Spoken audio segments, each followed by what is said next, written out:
حسد دا یو انسان سره الله تعالی یو سیس پیدا کړی یې رستو ورکی بل انسان هغه باندې حسد او کینه کوي چې دا ولې دته میلاو دی او ما ته ولې نه دی میلاو. نو حاسد انسان چې وګوري نو حقیقت کې دی په دې بل انسان باندې اعتراض نه کوي، دی اصل کې اعتراض د الله تعالی باندې تقسیم کوي. که مثلا یو کس مالدار شو یا مالدار دی او بل غریب دی او دا غریب دی مالدار سره حسد کوي، کینه او بغض ورسره ساتي، یا یو انسان حسین دی او بل غیر حسین دی. اوس دا غیر حسین د دې حسین سره حسد او کینه کوي، نو دا په دې کس باندې حسد نه کوي، دا د الله تعالی په تقسیم باندې حسد کوي. ځکه دا تقسیم خو چا د انسان نه دی کړی، د چا په اختیار خو دا نشته دی چې زه غریب شم یا مالدار شم، دا خبره نه فیصلې. د چا په اختیار کې خو دا نشته چې زه حسین شم یا غیر حسین شم، دا خو فیصلې د بره نه دي. نو که دی اوس دغه انسان باندې اعتراض کوي چې دته دا شی ولې میلاو دی او ما ته ولې نه دی میلاو، نو دا د الله تعالی په تقسیم باندې حسد او اعتراض دی. اخو الله ورته او هیڅ انسان دپاره دا مناسب نه دی چې هغه وایي چې یاره دته دا شی میلاو دی او ما ته نه دی میلاو. هر انسان ته الله تعالی د خپلې برخې مطابق هر څه ورکوي. د دې آسان مثال علما داسې ذکر کوي چې که یو انسان ته یو څیز نه دی میلاو، نو دی دا سوچ کوي چې زه د دې اهل نه یم، زما دا زندگی، زما اعمال، زما صلاحیت دومره نشته چې ما ته دومره میلاو شي. یعنې خپله عاجزي دې ښکاره کوي، اعتراض او حسد دې نه کوي. مثال داسې دی لکه یو پلار دی، نو د هغه دوه زامن دي، یو لوی دی د 20 کالو دی، بل ماشوم دی د 7 کالو دی. نو د 20 کالو زوی ته دی 10,000 روپۍ هم ورکولی چې بچی دا 10,000 روپۍ واخله او ورشه ځان ته هم یو جوړه واله بازار کې او ما ته هم یو جوړه راوړه، بیا ټیلر ته ورکه جوړه یې کړه. لکه د 20 کالو دی، ښه عاقل بالغ دی.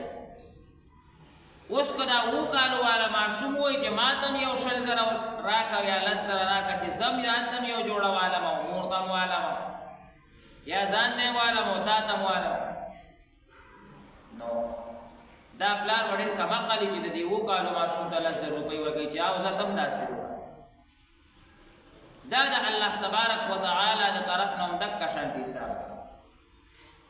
یو انسان ته الله تبارک وتعالی مال ورکو، نو کوئی شی چې هغه کې د دې صلاحیت شته، هغه داسې اعمال لري چې د دې قابل دی، داسې صلاحیت پکې شته چې یې لګولی شي. تا ته یې نه درکوي، نو ته پوه شه چې یاره زما دومره صلاحیت نه دی، زه د دې 7 کالو ماشوم مقدار کې یم.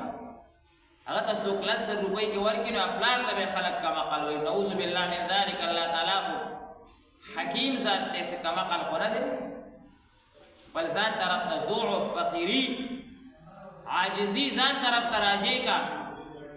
الله تعالی په دې خوشحالي، الله په دې ډېر زیات خوشحالېږي چې ځان ته غریبي راجع کا، ځان ته ضعیفي راجع کا چې زه بسه نه یم.